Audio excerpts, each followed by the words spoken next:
Bem, eu sou o Cláudio, mas não só o Cláudio que vocês conseguem ver. Na verdade, eu sou o Cláudio que carrega o que cada um de vocês carrega, o potencial da vida humana. E é isso que eu vou estar mostrando para vocês. Ainda quando criança, eu recebi o diagnóstico de uma doença rara e uma doença grave, chamada amiotropia espinhal muscular infantil. Uma doença que acarreta em destruição dos neurônios motores. Com isso, progressivamente a pessoa perde movimentos e perde capacidades vitais. Mesmo diante dessas dificuldades, a minha mãe viu na escola a possibilidade de eu fazer amigos, de eu poder brincar e conhecer pessoas. Mas mesmo tendo plenas capacidades cognitivas e também tendo plenas capacidades de comunicação, eu encontrei dificuldade de inclusão escolar. Mas a minha mãe não desistiu. Percorreu várias escolas até encontrar uma que me admitisse. Mas foi só no 3º ano que eu comecei a interagir com meus colegas. O professor criou um projeto chamado Ajudante do Dia. Era um dia para cada colega estar me auxiliando a alcançar os materiais, me levar para o pátio, me auxiliar nas brincadeiras. Então, na hora do recreio, todas as brincadeiras iam se adaptando, inclusive pular corda, amarelinha, pega-pega. Mas a brincadeira que eu mais gostava era de pega-pega, porque daí um coleguinha pegava a minha cadeira e saía correndo atrás dos outros. Não foi poucas vezes que a cadeira trancou num desnível do pátio e eu blando no chão. Ficava tirado, né? Me machucava como qualquer outra criança que se aventura, que se diverte. Enfim, o ensino foi se desenrolando e eu cheguei ao ensino médio. No ensino médio, eu pude ser aceito numa escola pública. No entanto, no meu primeiro dia de aula, a sala era no 2º andar e não tinha elevador. E a diretora me disse assim: Claudinho, nós vamos ter que ligar para tua mãe vir te buscar, porque tua sala é no 2º andar e não tem acesso. Mas os colegas não permitiram. Eles mesmos fizeram a troca de turma. Os alunos que estavam no andar superior desceram e os que estavam no térreo ocuparam a sala de cima. E mesmo sendo a sala no térreo, tinha um pequeno degrau e a diretora disse assim: Claudinho, tu não te preocupa, que eu já pedi para a Secretaria da Educação uma rampa para colocar aqui. Eu me formei na escola e a rampa não tinha vindo. Mas não faltou colegas que me auxiliassem a participar de todas as atividades escolares, inclusive extraescolares. E formei na escola e, chegando no final do ensino médio, eu estava decidido que eu poderia e tinha condições de cursar uma faculdade. Quando eu falei para minha família que eu tinha o desejo de cursar uma faculdade, isso soou como um monstro, algo muito desafiador, algo que assustou minha família e fez com que, de início, eles não acreditassem nessa possibilidade, inclusive por falta de condições financeiras. Então, para não assustar tanto as pessoas, eu decidi decepar o monstro em partes. Ou seja, eu fiquei pensando, o que é necessário para fazer uma faculdade? Fazer o vestibular. O que é necessário para fazer vestibular? Me inscrever para o vestibular. Então, o monstro já não era grande. Em vez de dizer, mãe, eu vou fazer a faculdade, eu dizia, mãe, eu vou me inscrever para o vestibular. Com isso, já não assustava tanto. Mas mesmo a inscrição ainda era desafiadora, porque minha mãe não tinha os recursos financeiros de me auxiliar nem mesmo nisso. Então, peguei uma revistinha de cosméticos, ofereci para os amigos, vizinhos, colegas. Com o dinheiro do lucro, eu paguei minha inscrição no vestibular.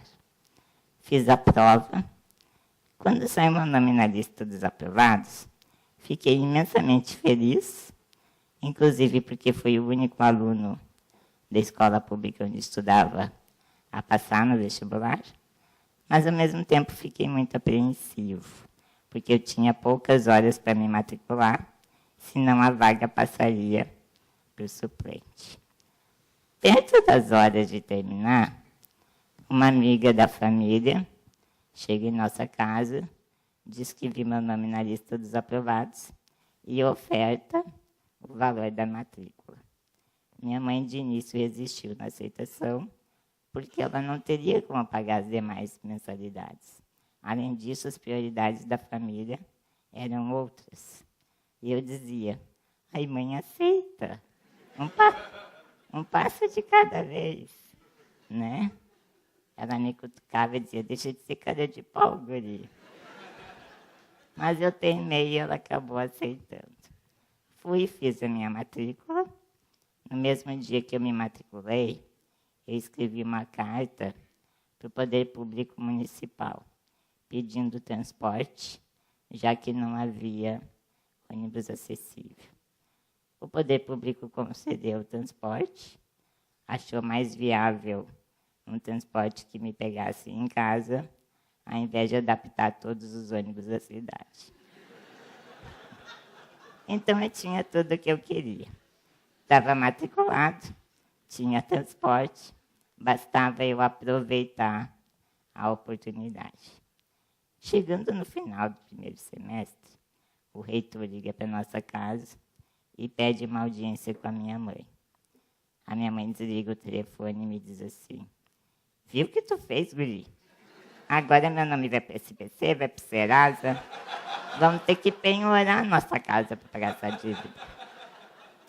Chegamos na faculdade, o assunto era totalmente outro.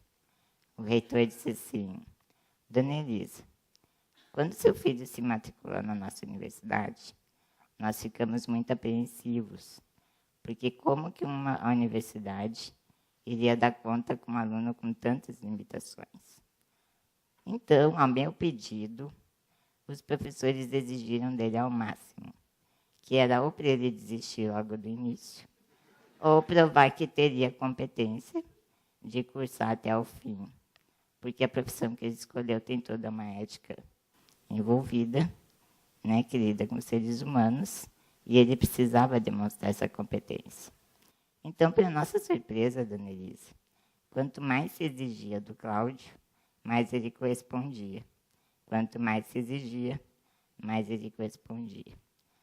Em função disso, e de superar todos os limites, todos os desafios que impomos a ele, nós vimos nele um potencial muito grande. E a universidade quer oferecer a ele uma bolsa de estudos.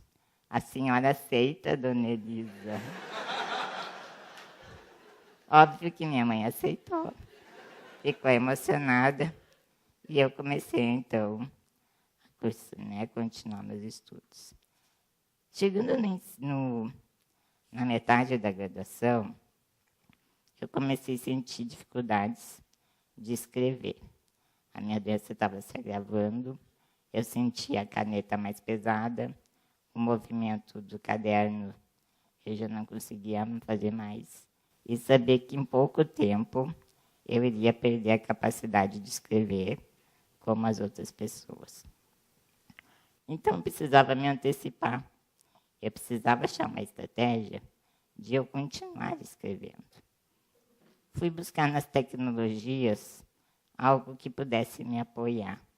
Só que, na época, para uma pessoa na minha condição poder escrever, o único recurso que existia era um palito que prendia na testa ou segurava com a boca, e com esse palito ia apertando os botões do teclado do computador para poder escrever. Só que isso era muito lento e muito dificultoso para mim. Ao invés de pensar no que eu não ia conseguir fazer, eu vi que eu iria consegui movimentar um mouse desses pequenos, de notebook. Com isso, eu poderia utilizar o computador com menos cansaço. Só que ninguém escreve com mouse. Como é que eu iria escrever com mouse? Eu precisava achar uma solução. Então, nos intervalos da aula, eu ia para a biblioteca, pegava livros de informática e, utilizando o computador, eu me dei conta, usando a calculadora do computador, eu percebi o quê? Se existe um programa que eu aperto, que eu clico com o mouse em um botão e aparece número, por que não um programa que eu clico no botão e aparece letras? Estava aí a solução. Eu precisava inventar um programa que eu clicasse e aparecesse as letras. Então, eu comecei a estudar sozinho como fazer programas computacionais. E desenvolvi o meu primeiro programa, chamado MouseKey. Nesse programa tem todas as teclas do teclado, só que para agilizar a minha escrita, e eu não ficar letra por letra, eu coloquei em volta de cada letra as sílabas. Então, por exemplo, para escrever a palavra botão, se eu fosse usar o método do palito, eu precisaria apertar o B, o T, o tio, o A e o O. Com esse programa, eu só clico no bo e no tão. 2 cliques. Coloquei conjugações verbais prontas, ou seja, para escrever a palavra vamos, eu clico apenas no V e no vamos. Coloquei pontuações, caracteres especiais que eu utilizava, pronomes, enfim. Aos poucos eu fui aprimorando o MouseKey. E não parou por aí. Continuei fazendo estudos na aprimoração dele e desenvolvi, então, um novo MouseKey, com um novo layout, com novos recursos, que virou tema da minha dissertação de mestrado. Com esse programa, pessoas com deficiências maiores ainda que a minha são capazes de escrever a partir do computador. Desde simples movimentos de um olho, de um dedo, enfim, o programa permite que as pessoas possam escrever. No mercado de trabalho, de início, eu também não era aceito.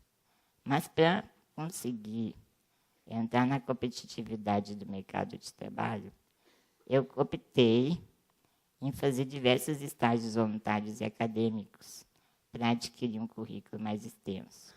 Então, fiz estágios acadêmicos e voluntários em diferentes lugares. Queria reunir experiência, queria reunir conhecimento, queria me incluir nos espaços e não permitir a minha exclusão. Para cada desafio, eu encontrava nas tecnologias algum recurso de superação. E nas relações interpessoais, eu procurava demonstrar meu potencial. Eu aprendi o que significa superação e que ela depende de mim, e não do tamanho dos obstáculos. Às vezes eu penso que se minha mãe não tivesse percorrido várias escolas até encontrar uma que me admitisse, se não tivéssemos enfrentado todos os desafios, ou ainda, se eu não tivesse desenvolvido minha própria tecnologia para continuar escrevendo, talvez hoje eu não seria bacharel em psicologia, não seria especialista em psicologia da saúde, nem em neuropsicopedagogia e educação especial inclusiva. Não teria atuado como atuei profissionalmente em diferentes hospitais e clínicas, não teria sido colunista de diferentes periódicos na área educacional. Hoje eu estou presidente no Conselho de Direito das Pessoas com Deficiência, estou assessor escolar na Coordenação de Gestão da Educação Básica de uma Secretaria Municipal de Educação, Sou secretário de uma ONG internacional de pesquisa de tecnologias da informação e comunicação, que busca recursos para pessoas com necessidades especiais. E não teria sido o primeiro aluno de uma universidade federal a concluir com nota máxima o curso de mestrado em educação. Então, posso dizer que eu já enfrentei desafios, já venci degraus, já superei preconceitos, e tudo isso me leva a crer que são as nossas decisões e não as nossas condições que determinam até onde a gente pode chegar. Para um futuro próximo, quero continuar me aprofundando agora nos estudos de doutorado e quero poder escrever possível na história de prováveis impossíveis.